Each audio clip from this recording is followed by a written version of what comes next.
කතා කරලා නෑ. මේ ළමයිකත් එක්ක මේ ගෑනිත් එක්ක එන ගන්නවා. අත්ත කතා ගන්න ඕනේ. නුවත් මං වැඩි දෙයක් කළා නෑ. මං බිව්වා. ඔබට එන ගන්නවා. මේ එන හතක් ගන්නවා. එන ඉඳ පුරු දාන්න කතු. බඩල ගන්න බස. ඒ කුස්තිය නෑ අත දාන්න ඕනේ. හරිද? හැබැයි මෙමයි. ඒක මං කියන්නේ මේ පොලිසියලා. ඒක මතක තියාගන්න හරියට. ඇත්ත සාධාරණ කරපන්. ලොයත් නම් අසාධාරණ කරලා මේ පොලිසිය මම ලක්ෂ 9ක් බඩුවල් දෙනවා.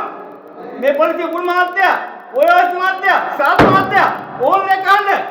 උඹට හෙන ගන්නකෝ. මම බිවක සාධාරණ මට බීලා ඕන්න නඩුවක් දාන්න. නමුත් මල්ලි මේ උපදින ළමයෙකුට හරි හෙන ගන්නවා. මම උසාවි කියලා ඕන් දරක් ගන්නවා. මරන්නේ නැහනේ. එච්චර මං කියන්නේ. ඕන්න සරලව කරන්නේ බා. එකල තුන්දන්. හෙන ගන්නවා.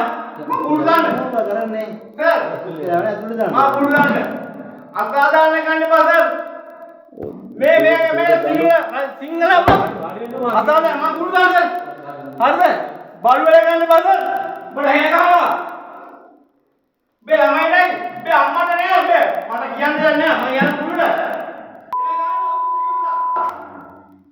මම කාට අසාධාරණ කරන්නේ මම බිය වාක්‍යය සංජෝලන යන්න ඕනේ හරිද මම මුල්ලාන්න ඔක ළමයිට ගෙන ගහන්නේ ඕනේ කියන්නේ අගේ සේවකතුමනි නම මම උදව් කරනවා මේ බීආර් කරන